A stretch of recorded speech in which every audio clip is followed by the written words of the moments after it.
Most people do not lose control of their finances through one dramatic event. It usually happens slowly.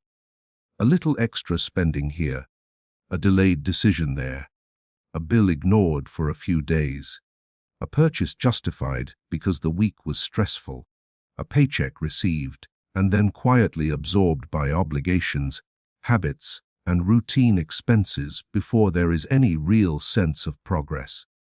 That is how financial instability often develops, not as a sudden collapse, but as a gradual erosion. And that is also why it can be difficult to understand. Someone can work hard, earn regularly, and still feel as if nothing is building. Months pass. Sometimes years pass. Income comes in. But there is little to show for it beyond staying current, catching up, and occasionally recovering from the last mistake. The effort is real. The exhaustion is real. But the results remain weak.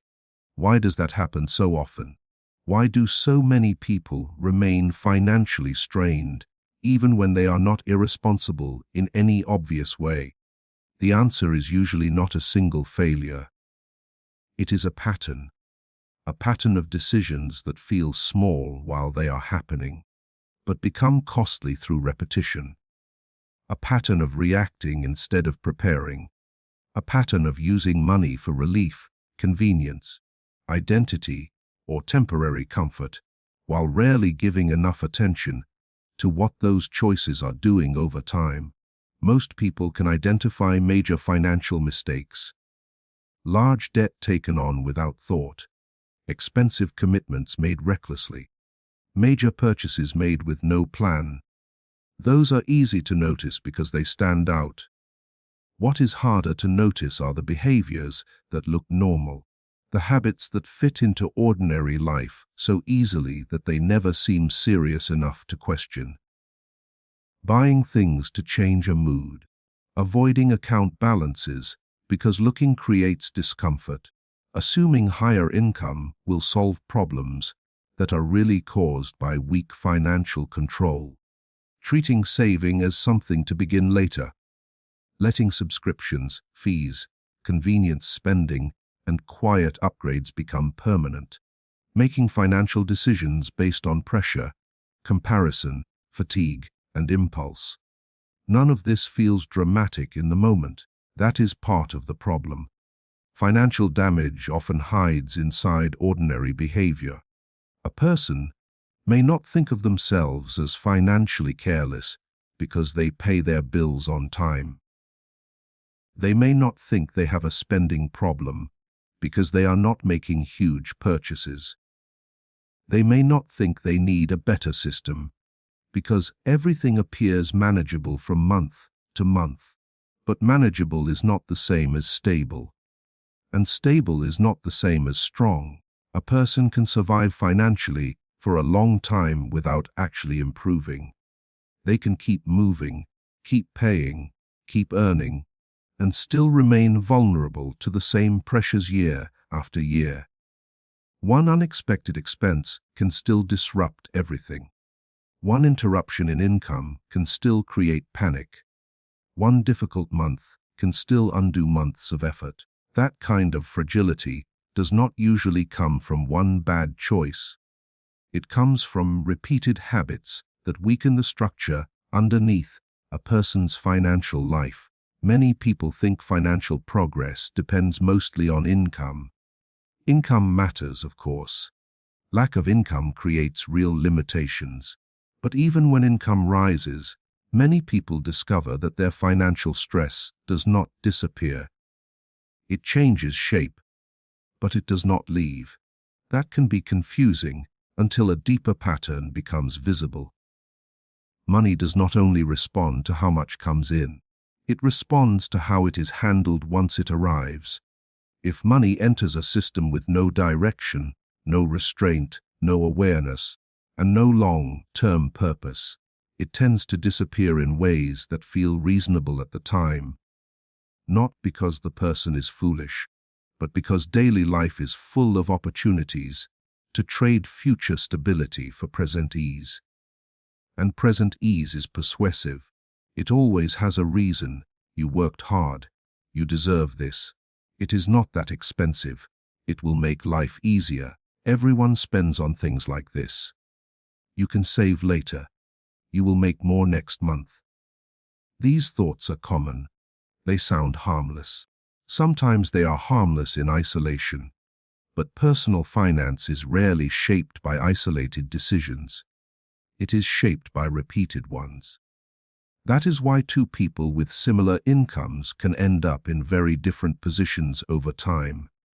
One develops stronger control, more margin, and more resilience. The other stays trapped in repetition, always active but rarely advancing. The difference is often hidden in behavior that seems too small to matter. Where money goes when no one is paying close attention. How often comfort is chosen over planning. How quickly spending expands to absorb additional income.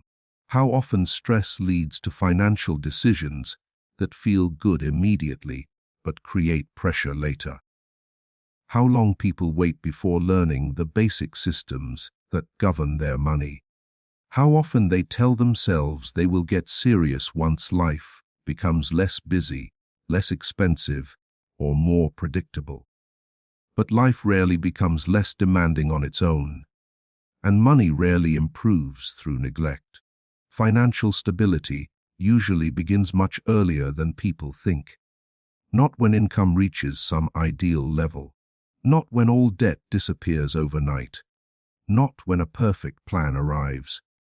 It begins when patterns become visible.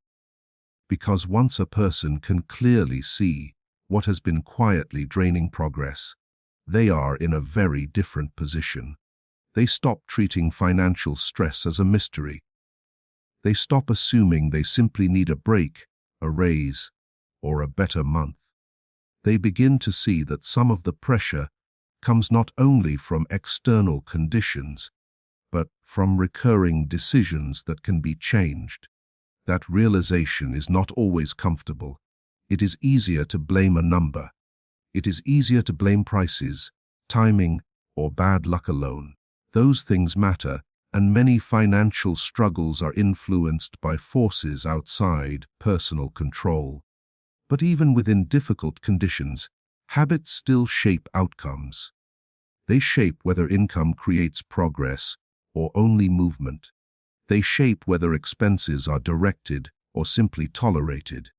They shape whether a person is building support beneath their life or depending entirely on whatever the next paycheck can cover. And this becomes more important over time because repeated financial behavior compounds, not only in obvious ways like interest, savings, or investment growth, but in psychological ways too. Patterns train expectations. They shape identity. They influence what feels normal. A person who regularly spends to relieve discomfort begins to associate money with emotional regulation. A person who never reviews their finances begins to associate money with avoidance. A person who constantly upgrades lifestyle with income begins to associate progress with consumption rather than security. Then the habit becomes more than a habit. It becomes a default setting. That is where real stagnation begins. Not when money is low, but when financial behavior runs automatically in ways that quietly block improvement. Most people rarely notice this pattern while it is developing. They only notice the result. The bank balance that never grows, the savings that never begin, the debt that keeps returning, the feeling that money comes and goes without creating any real strength. And by then, the habits behind the result have often become deeply familiar. That familiarity makes them seem normal. But normal does not mean harmless. A person can normalize a financial pattern that is steadily reducing their options, increasing their stress, and delaying their future. They can call it everyday life. They can call it being busy. They can call it rewarding themselves. They can call it staying afloat, and still, the pattern keeps taking its toll. One of the clearest examples appears in the way people spend when they are not actually responding to need, but to emotion. This is extremely common because money is rarely just about money. It often becomes tied to stress, boredom, frustration, loneliness, fatigue, and the desire to feel a quick sense of control. Buying something can create a brief emotional shift. It can interrupt a bad day. It can create stimulation when life feels repetitive. It can create comfort when a person feels deprived or overwhelmed. The purchase may be small. That is often what makes it easy to excuse. A meal ordered because cooking feels exhausting. A few items added online because the day felt heavy. A convenience purchase because patience is low. Something bought not because it was needed, but because it created a brief sense of relief. None of these choices appear severe on their own. But if spending becomes a regular emotional response, money begins to leak in ways that are difficult to control. Not because the person lacks intelligence, but because emotional spending often bypasses careful thought. The question is no longer whether the purchase supports a larger financial plan. The question becomes whether the purchase changes how the person feels right now. That shift is costly. It puts immediate emotion in charge of long-term resources. And immediate emotion is rarely concerned with next month. It wants relief. It wants reward. It wants ease. It wants escape from pressure. That is understandable. But when money becomes one of the main tools for producing those feelings, financial progress weakens. A person may still believe they are trying to improve, but if their spending keeps being directed by mood rather than intention, then much of their income is serving the present moment at the expense of future stability. Another part of the problem is that emotional spending often hides behind reasonable language. People do not usually say, "I am using money to avoid discomfort." They say, "I need this. I have had a rough week. It is just one thing. I rarely do this. It is not that expensive." The mind is very good at making short-term choices sound justified when those choices provide emotional relief. That makes this pattern harder to interrupt because it does not feel reckless. It feels earned, deserved, or harmless. But a purchase can feel harmless and still be financially harmful when repeated often enough. There is another layer to this. People who are under constant stress are especially vulnerable to making poor money decisions because financial discipline requires mental energy. It requires pause. It requires awareness. It requires the ability to tolerate the discomfort of not getting immediate relief. When a person is mentally exhausted, all of that becomes harder. They may know what they should do, but still choose what feels easiest. This is one reason financial strain can sustain itself. Stress leads to spending for comfort. That spending creates more pressure. More pressure creates more stress. And the cycle continues. Breaking that cycle usually begins with a simple but uncomfortable recognition. Not every purchase is about the item. Sometimes it is about the feeling attached to the item.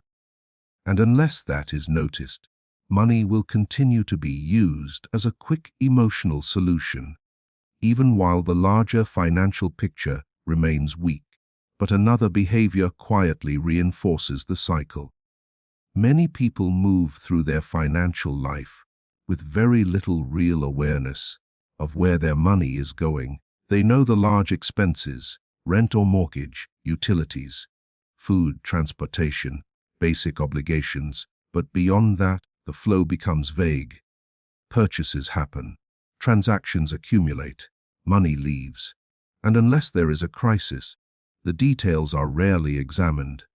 This lack of awareness creates a strange kind of financial blindness, A person can feel constantly short on money without being able to explain the exact reason.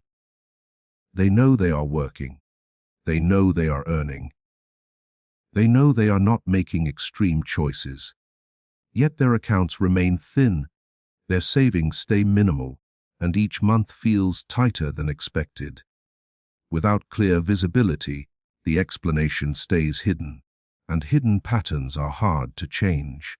This is why so many financial problems continue longer than necessary, not because there is no solution, but because the true behavior driving the problem has not been observed closely enough. People often rely on assumptions instead of facts. They assume they spend about the same each month. They assume certain purchases are minor. They assume the total impact is small. They assume there is not much room to improve.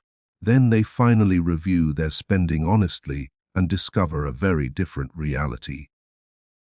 Small purchases were not small in total. Irregular spending was more frequent than expected. Convenience had become expensive. Automatic charges had become invisible. Impulse spending had become routine. Without awareness, money tends to follow habit, not intention. That is the quiet danger. A person may feel responsible because they are trying not to overspend in obvious ways. But if they are not looking closely, they are still operating in the dark. And the dark is where money disappears most easily. This does not mean every transaction must be tracked with perfect precision. It means financial control requires contact with reality. A person has to know what is happening, not vaguely, not occasionally, clearly enough to recognize patterns before those patterns become permanent.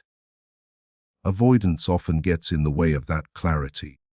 Some people do not review their finances because they think it will be boring. Others avoid it because they expect guilt. Others fear what they will find. Looking at the numbers may force them to admit that they are spending more than they want to, saving less than they claim they value, or living in a way that cannot continue without strain. So they delay looking. That delay creates temporary emotional comfort, but long-term financial weakness, because money that is not monitored tends to be directed by impulse, convenience, and habit. It does not organize itself. It does not naturally move toward the person's priorities. It goes where attention is absent, and attention is one of the most important forms of financial discipline. Not because attention solves everything on its own, but because it interrupts unconscious behavior. It exposes what routine has hidden. It replaces vague feelings with useful information. It shows whether a person is actually living according to their goals or merely talking about them. There is another way financial stability is slowly weakened. Many people consistently choose short-term comfort over long-term protection, often without realizing how often they are making that trade. This happens in ways that look practical at first, not saving because the current month feels demanding, not investing because there never seems to be enough left over, making only minimum debt payments because anything more feels restrictive, choosing the more expensive but easier option because life already feels tiring, putting off maintenance, planning, and preparation because the immediate benefit is not visible. Every one of these decisions can be defended in the moment. That is what makes them so powerful. The present always argues more forcefully than the future. The present has needs, stress, urgency, and emotional weight. The future is quieter. It asks for discipline now in exchange for stability later. It asks a person to accept a little discomfort before there is any visible reward. That is not an easy sell. So many people keep postponing the choices that would help them most in the long run. They postpone building savings. They postpone learning how to manage debt better. They postpone preparing for irregular expenses. They postpone reviewing subscriptions, insurance costs, fees, and recurring commitments. They postpone because there is always something more immediate. But postponement is not neutral. When financial preparation is delayed, vulnerability increases. Small setbacks become bigger. Routine problems become emergencies. Expenses that should have been expected arrive, as if they were sudden. Then the person feels unlucky, even though part of the problem was not bad luck but delayed preparation. This is one of the most expensive patterns in personal finance. Not because one delayed decision causes collapse, but because repeated delay prevents momentum from ever developing. The person remains in response mode. They handle what is urgent. They cover what is due. They manage what cannot be ignored. But they rarely get ahead enough to reduce future pressure. Then life begins to feel like a series of financial interruptions, and that feeling creates fatigue. Once fatigue sets in, people become even more likely to choose convenience over strategy, comfort over restraint, and immediate relief over long-term improvement. The cycle keeps feeding itself, and this is where the long-term impact begins to show. When income rises, many people assume they are finally going to feel secure. They expect the additional money to create margin, to reduce stress, to allow savings to grow. Sometimes that happens, but often it does not happen to the extent they expected. Why? Because spending expands, not always dramatically, often gradually. A better apartment because income is higher, a more expensive car payment because it now seems manageable, more dining out because work is demanding, higher end products because basic options now feel beneath the new income level, more travel, more subscriptions, more convenience, more upgrades that individually seem justified. Soon the increase in income has been matched by an increase in lifestyle, and the expected sense of financial freedom never fully arrives. This pattern is especially deceptive because the person may still believe they are progressing. After all, their life looks improved from the outside. Their purchases are better.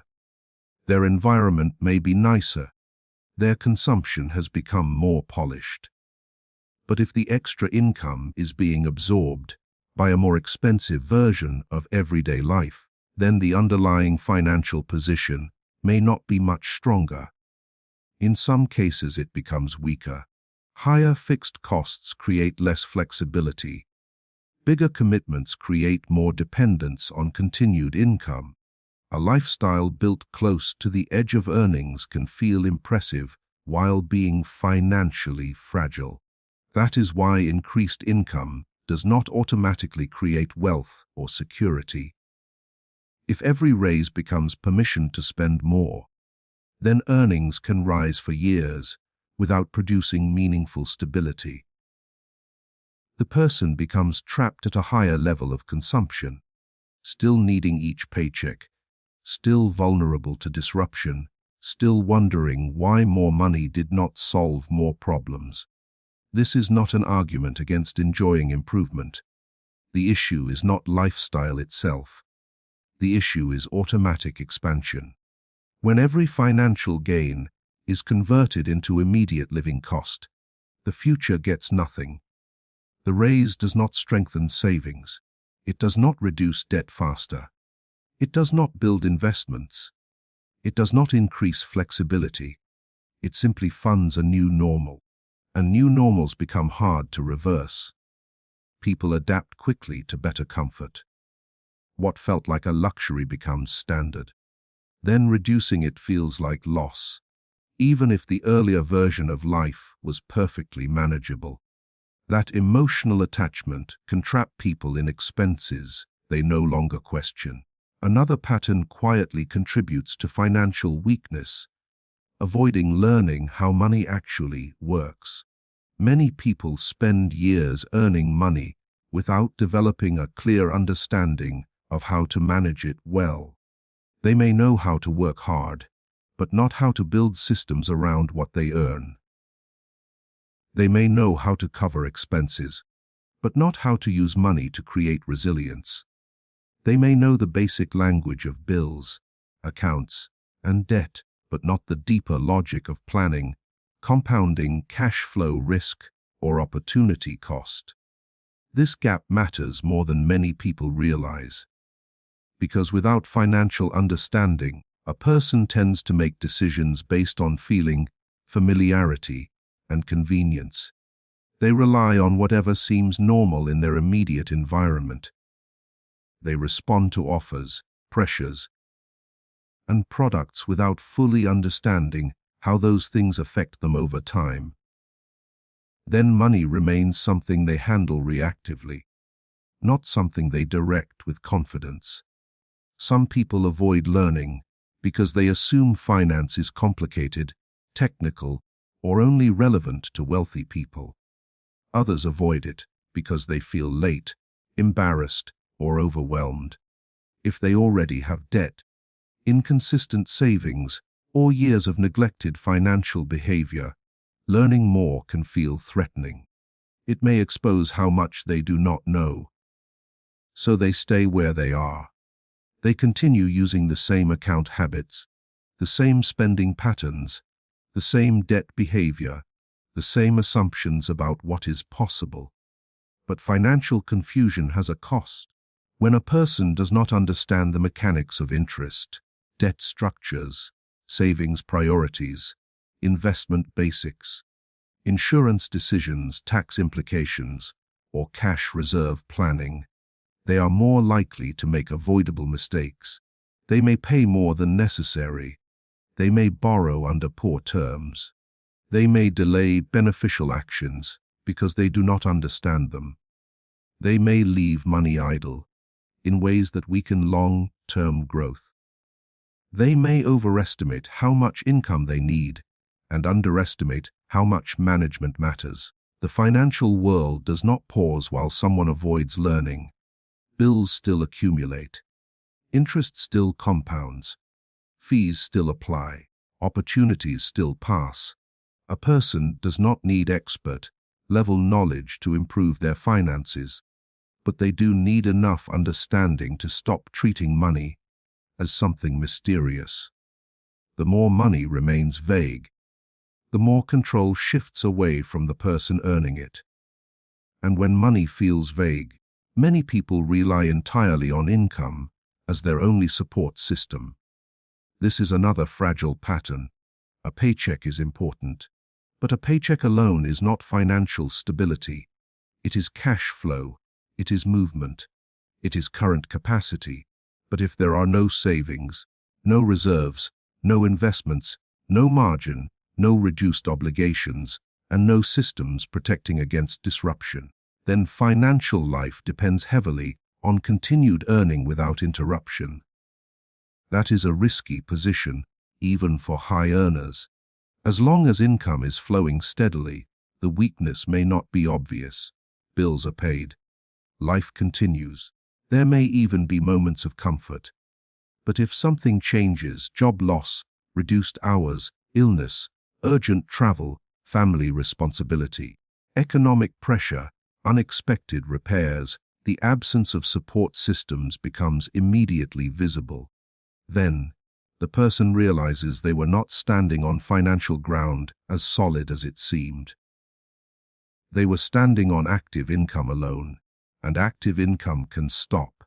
This is why building financial support systems matters so much. Savings are not just money sitting idle. They are time, options, recovery capacity, and reduced panic. Investments are not only about distant wealth. They are part of reducing dependence on labor alone. Lower fixed expenses are not simply about frugality. They increase flexibility. Insurance, planning, debt reduction, and margin all function as protective layers. Without those layers, every problem hits harder. Many people know this in theory, but still delay building those systems because daily life keeps consuming attention. They plan to save when things settle down. They plan to invest when income is higher. They plan to create a buffer after one more expensive season passes. But each delay extends dependence on the paycheck. Then the person spends years being productive without becoming secure. That can feel deeply unfair, especially when the person is genuinely working hard. But hard work and financial structure are not the same thing. One generates income. The other determines whether that income creates lasting strength. There is also the issue of small financial leaks. These are easy to ignore because none of them seem powerful enough to matter. A fee here, a subscription there, delivery costs, late charges, interest from balances not fully paid, higher-priced convenience choices, items replaced carelessly, services unused but still active, price increases unnoticed because they happen automatically, purchases repeated out of habit long after the original need disappeared. A single leak is rarely the problem. The problem is accumulation. When many small inefficiencies remain unexamined, they quietly absorb large amounts of money over time. And because they are dispersed, they rarely create urgency. There is no dramatic alarm, just a persistent reduction in financial capacity. This matters because financial progress often depends less on dramatic improvement than on consistent retention of resources. A person does not always need a major breakthrough. Sometimes they need fewer unnoticed losses. Sometimes they need their own money to stop slipping away through channels they no longer question. The difficult part is that small leaks tend to become invisible once they are routine. Automatic payments blend into the background. Minor charges feel too small to challenge. Repeated conveniences start feeling necessary. Waste becomes normalized.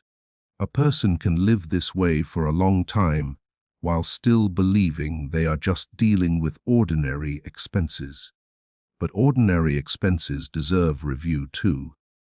Not all recurring costs are justified simply because they have become familiar. And this is where awareness returns again as a central skill. Because once a person sees the full picture, they often realize that many of the things reducing their financial strength are not major obligations. They are habits left unexamined. They are defaults. They are tolerated expenses. They are examples of drift. Drift is common in financial life.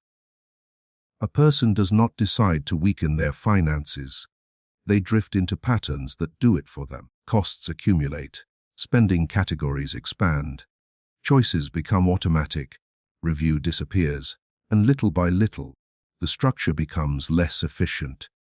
Another source of financial damage is impulsive decision-making. Impulses are expensive because they compress time. They remove the gap between wanting and choosing, and that gap is where judgment usually has a chance to intervene. When purchases happen quickly, under emotional pressure, social influence, excitement, or fear of missing out, money is often directed without proper evaluation. The question becomes, do I want this now, rather than, does this make sense within the whole of my financial life?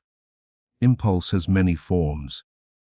It can be buying something because it is on sale, even though it was not needed. It can be agreeing to a financial commitment before understanding the full cost. It can be upgrading a product or service because the opportunity appears temporary. It can be making large purchases during moments of emotional intensity. It can be opening credit for immediate access without thinking about future repayment. The danger of impulse is not only overspending, it is also misalignment.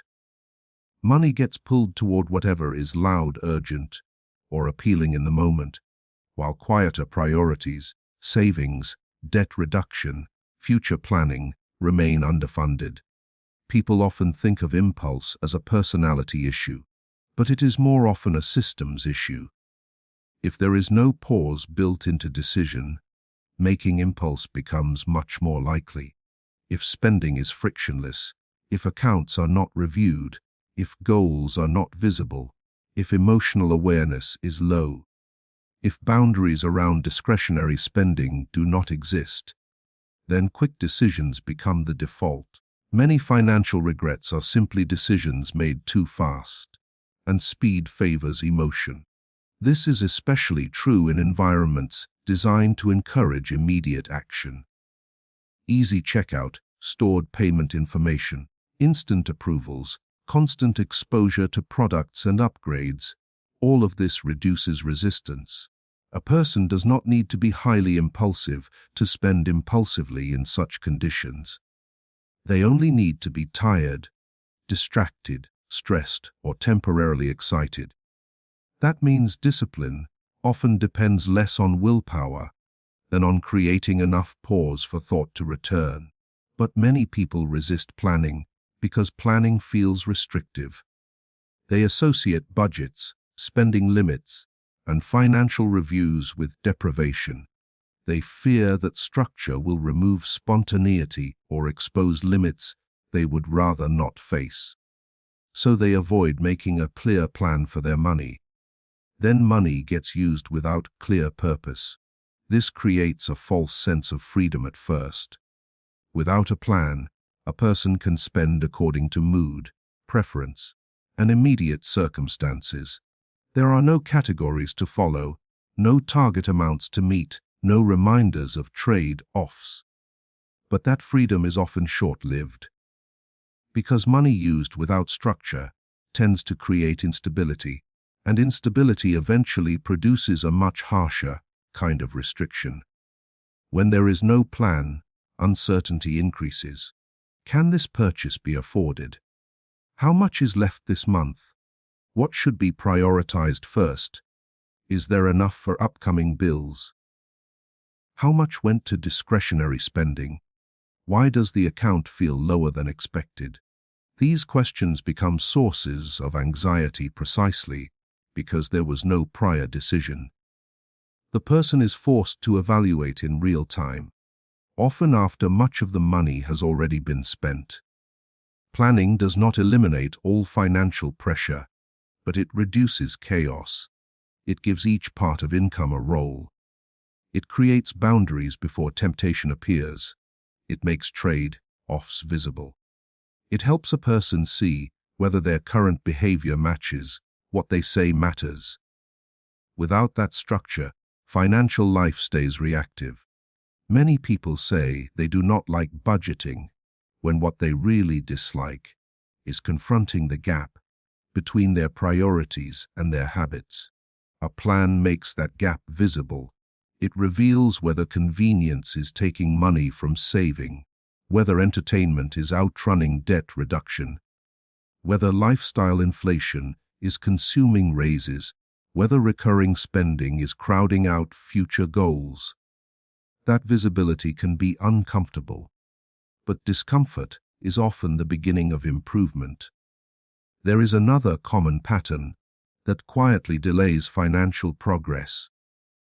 Waiting too long to save or invest because the amount available feels too small to matter. This way of thinking sounds reasonable on the surface. A person looks at their income and expenses and concludes that there is no meaningful amount left. Or they believe that unless they can save aggressively, it is not worth starting yet. Or they tell themselves that once debt is lower, once income rises, once life becomes less expensive, then they will begin. The problem is that delay has a cost beyond the missed money. Delay strengthens the habit of postponement.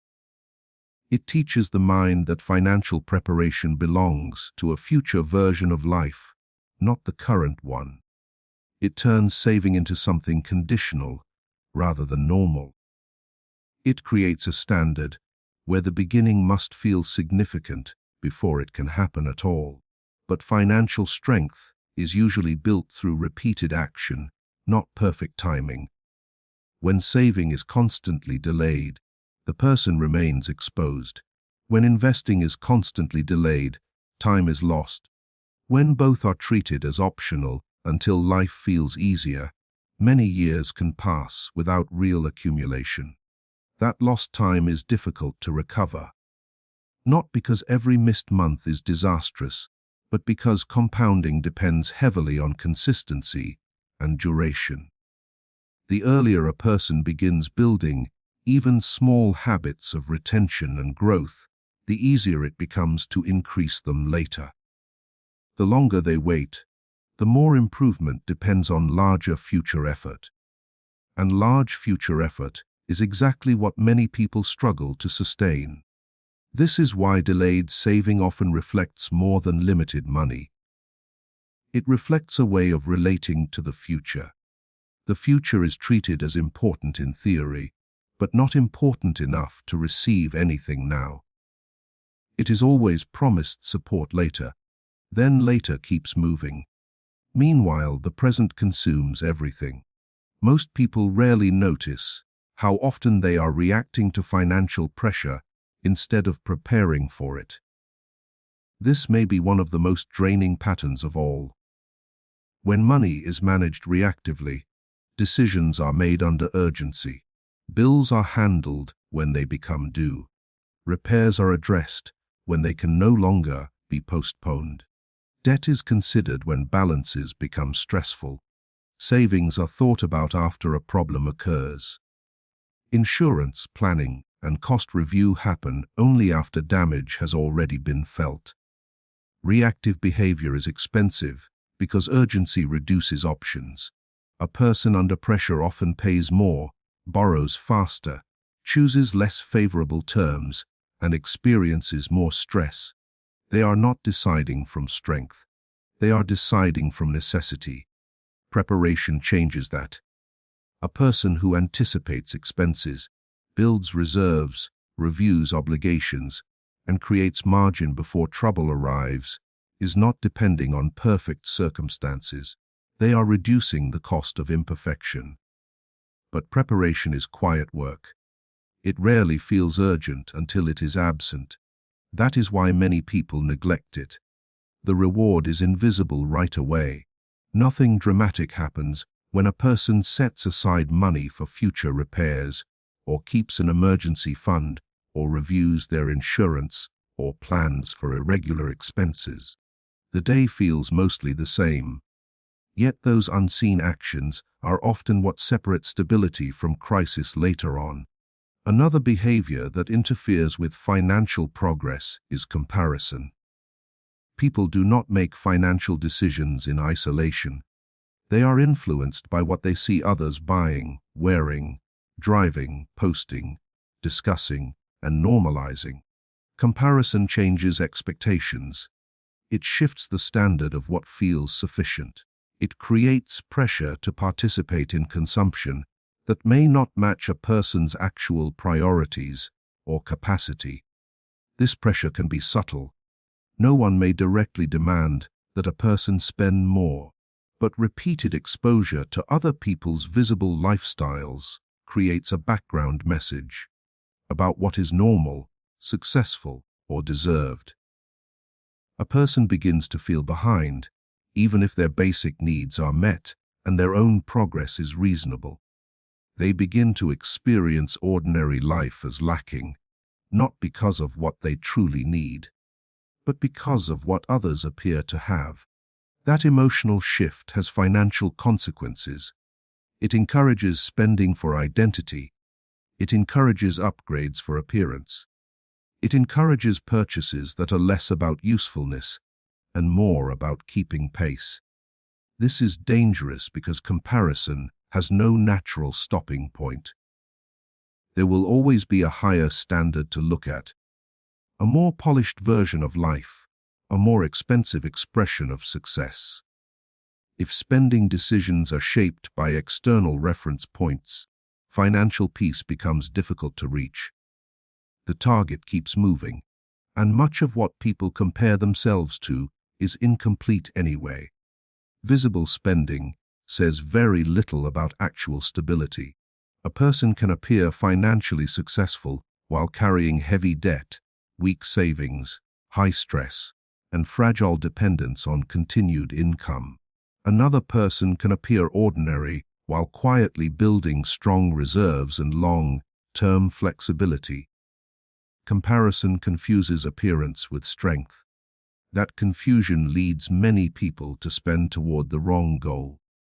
They pursue the look of progress instead of the substance of it. There is also a deeper issue in how many people think about money itself. Some see money mainly as something to use, not something to manage. That distinction matters. If money is viewed primarily as a tool for immediate exchange, something that comes in and goes out, then the focus remains on spending capacity. Can I buy this? Can I afford that? Is there enough for this month? Money becomes associated with transactions. But when money is viewed as something to manage, the perspective changes. Now it is not only about whether there is enough to complete a purchase. It is also about whether each use of money supports or weakens the larger structure of life. Spending becomes only one part of the picture. Retention, allocation, timing, reserves, and future growth matter too. Without that shift, financial behavior often stays shallow. The person may work hard and earn consistently, yet still operate from a use-based mindset. Money arrives, gets applied to bills and purchases, and then disappears. The main question is whether current obligations can be covered.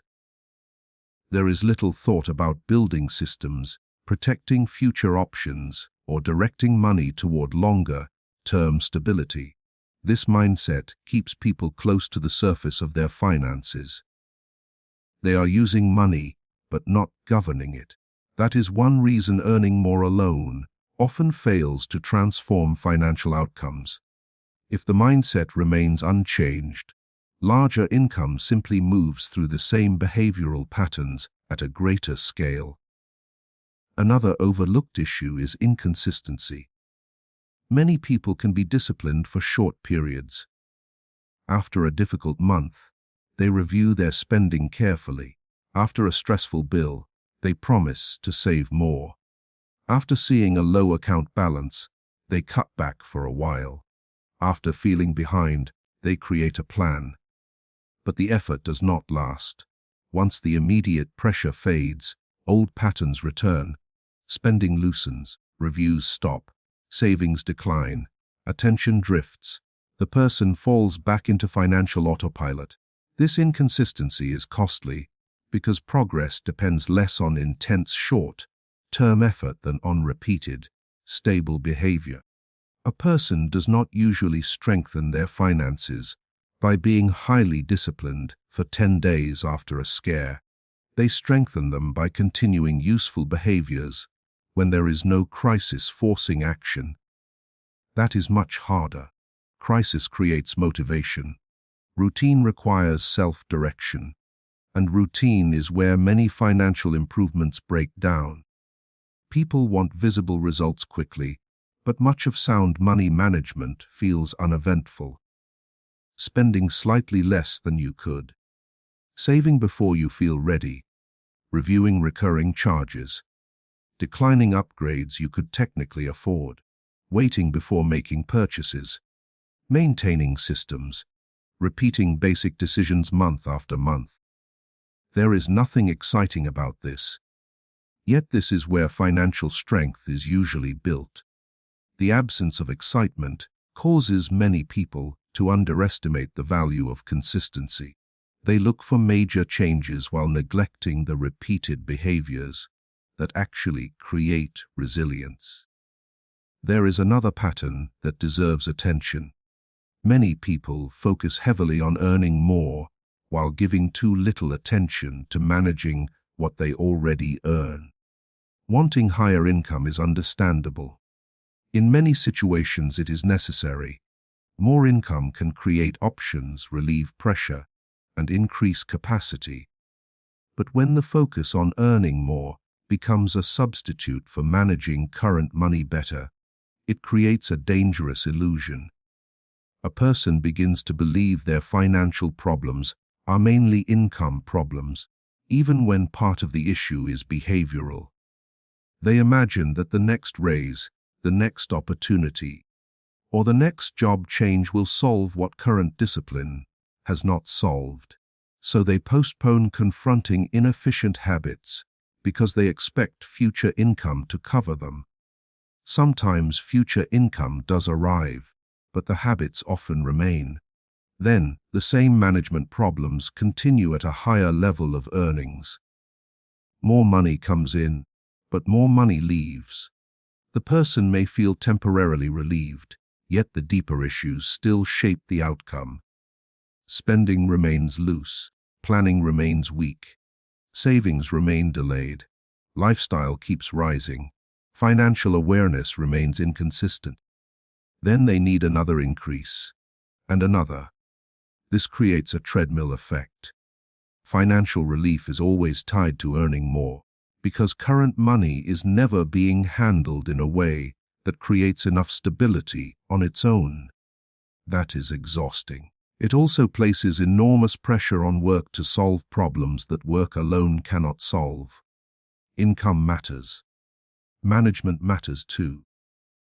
One without the other often leads to frustration. Most people do not intend to create these patterns. That is important to remember. Financial habits are often inherited from environment, family norms, social pressure, and years of repetition. A person may have grown up around avoidance, short-term thinking, spending for relief, or the idea that money is always something stressful and temporary. They may have entered adulthood with little guidance beyond earning, paying bills, and hoping things work out. They may never have seen calm, intentional money management modeled clearly. So their financial life develops through imitation and improvisation. That does not make change impossible, but it does explain why change can feel unnatural at first. People are not just adjusting numbers. They are often challenging assumptions that have shaped their behavior for years. For some, spending freely feels like relief from earlier scarcity. For others, avoiding their finances feels safer than facing shame. For others, constant upgrading feels like proof that their hard work matters. For others, saving feels pointless because they have never experienced enough stability for it to seem real. Financial patterns often carry emotional meaning. That is why simple advice frequently fails. The issue is not just information. It is habit, identity, comfort, fear, and repetition. Still, once these patterns are seen clearly, something changes. A person begins to understand that financial strain is not always the result of one big mistake or one missing opportunity. It is often the result of ordinary behavior left unquestioned for too long. That understanding can be uncomfortable, but it is useful. It turns confusion into clarity.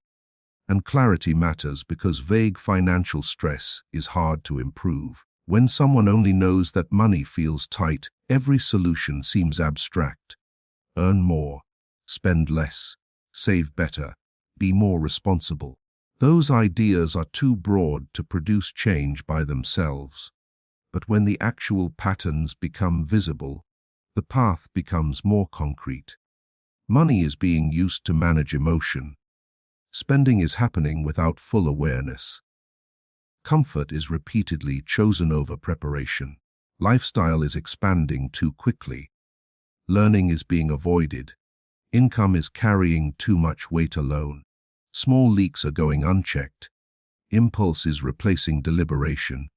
Planning is being resisted. Saving is being delayed. Pressure is being reacted to instead of anticipated. Comparison is distorting judgment. Consistency is weak. Management is being overshadowed by the chase for more income. Once these patterns are visible, they stop feeling like vague bad luck. They become specific behaviors with specific consequences, and that shift is important. Because people often remain financially stuck, not only because of what they are doing, but because they have not named it honestly enough to change it. Naming a pattern does not solve everything, but it ends the confusion that keeps the pattern protected. From there, a person can begin to make quieter, but more meaningful changes. They may start pausing before emotional purchases. They may start reviewing their money regularly instead of relying on guesses. They may start preserving part of each increase in income instead of spending all of it. They may begin learning the parts of money they used to avoid. They may build small reserves before expanding lifestyle. They may remove costs that no longer deserve space in their budget. They may slow down decision-making around purchases and commitments. They may start planning for ordinary future expenses instead of waiting for them to become emergencies. They may stop measuring themselves against visible consumption. They may begin treating money as something to direct, not merely something to spend. None of this is dramatic. That is part of its strength. Real financial improvement often looks ordinary while it is happening. It is not built on a sudden breakthrough. It is built on repeated moments of attention, restraint, honesty, and patience. It is built when a person becomes less casual with the choices that once seemed too small to matter. That can feel slow. In the beginning, many of the changes do not produce visible results right away. The person may still have debt. They may still feel pressure. They may still be far from the level of security they want. But the underlying direction begins to change. Leaks are reduced. Awareness increases. Spending becomes more intentional. Savings start to exist. Reactivity lessens. Financial decisions become calmer. Then over time, the structure strengthens. This matters because financial stability is rarely a matter of appearance. It is a matter of margin. Can a person handle interruption without panic? Can they absorb ordinary setbacks without debt becoming the default solution? Can they make decisions with some room to think? Can their income do more than simply maintain their current obligations? Can they direct some money toward the future, not just the present? Those questions reveal far more about financial health than visible lifestyle ever will, and building that kind of stability usually requires a change in relationship with money itself. Less emotional dependence, less avoidance, less automatic spending, less need to prove progress through consumption, more awareness, more deliberate allocation, more respect for the cumulative power of small decisions, more willingness to act before circumstances force action. Many people spend years waiting for a better financial season while repeating the same behaviors that prevent one from forming. They think they need a different job, a lower cost of living, a better economy, more luck, fewer obligations. Sometimes those changes would help. But even favorable conditions can be wasted by habits that quietly drain progress. That is why noticing behavior matters so much. A person cannot always control external conditions, but they can begin to observe whether their own patterns are increasing or reducing the pressure those conditions create. Are they using money to soothe themselves too often? Are they ignoring where money actually goes? Are they expanding life faster than they are strengthening it? Are they letting convenience become a permanent expense? Are they postponing important decisions because the present feels louder than the future? Are they relying on income alone to carry too much of the burden? Are they repeating cycles of reaction because preparation feels less urgent? These questions are not meant to produce guilt. They are meant to produce awareness. Because guilt tends to freeze people, while awareness gives them something more useful, a clearer view of cause and effect. And financial cause and effect is usually less mysterious than it seems. Repeated spending without awareness reduces control. Repeated comfort seeking reduces future flexibility. Repeated delay reduces compounding. Repeated upgrades reduce margin. Repeated avoidance reduces clarity. Repeated impulse reduces alignment. Repeated inconsistency reduces progress. Repeated comparison reduces contentment. Repeated neglect of small leaks reduces available resources. Repeated dependence on income alone reduces resilience. The pattern matters because repetition turns choices into outcomes. That is how wealth is slowly weakened, even when there is no obvious collapse. Not by one event, but by a series of tolerated behaviors that quietly work against stability. The opposite is also true. Stability is often strengthened the same way, not by one perfect decision, but by many modest ones repeated long enough to matter.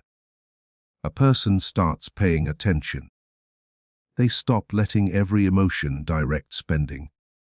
They stop assuming the future can wait indefinitely. They stop using raises as immediate permission to expand. They stop confusing affordability with wisdom. They stop treating planning as punishment. They stop waiting to feel fully ready before beginning. They stop assuming small choices do not count. And as those changes repeat, the results begin to accumulate. There may not be a dramatic moment when everything feels transformed. Often there is just less chaos, fewer surprises, more understanding of where money goes, a little more in reserve, a little less pressure around the next bill, more thought before purchases, more confidence in decisions, less dependence on every paycheck arriving at exactly the right moment. That kind of progress is easy to overlook because it does not always look impressive, but it changes a person's life in practical ways. It creates breathing room. It creates options. It lowers the emotional intensity around money. It reduces the frequency of financial mistakes driven by urgency. It allows future goals to become realistic instead of theoretical. And perhaps most importantly, it changes the internal experience of money from constant reaction to increasing control. That shift is valuable because many people are not only trying to improve their finances, they are trying to reduce the mental burden that poor financial habits create. The background stress, the uncertainty, the quiet sense that no matter how much they work, they are still vulnerable. That burden often begins to lighten when financial behavior becomes more deliberate. Not perfect, deliberate. Perfection is not required. There will still be mistakes. There will still be months that go off track. There will still be periods of higher stress, unexpected cost, and imperfect discipline. Financial life is not cleaned up once and then finished. It requires adjustment. But adjustment becomes easier when a person is no longer ignoring the real patterns. That is why awareness is such a powerful starting point. A person who sees their habits clearly is already in a stronger position than someone who remains trapped in vague frustration. Once the behaviors are visible, they can be interrupted. Once they are interrupted, they can be replaced. Once they are replaced often enough, the results begin to differ. That is how long-term outcomes start changing. Slowly at first, quietly, then more noticeably. Financial outcomes are rarely shaped by one decision. They are shaped by patterns repeated over time. That truth can seem discouraging when the patterns have been weakening progress for years. but it can also be reassuring. Because if repeated behavior created the problem, repeated behavior can also begin to change it. People who improve their financial situation often do not begin with a dramatic opportunity. They begin by noticing. They notice where money goes. They notice which purchases are emotional. They notice the cost of convenience. They notice how often they postpone what matters. They notice what happens when each increase in income immediately becomes a higher standard of living. They notice the stress of depending entirely on earned income without backup. They notice the quiet damage of disorganization, inconsistency, and impulse. Then, little by little, they start becoming more intentional. They review instead of avoiding. They plan instead of guessing. They prepare instead of waiting. They preserve some of what they earn instead of consuming all of it. They think further ahead. They become less impressed by appearances and more interested in resilience. They stop asking only whether they can afford something today and start asking what that decision means over time. That is often where meaningful change begins. Not in a surge of motivation, but in a calmer relationship with money.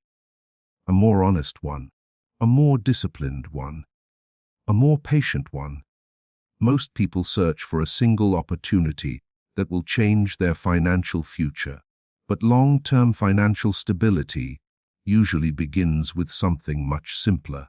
It begins with changing the habits that quietly shape everyday decisions. Over time, those small changes begin to make a significant difference.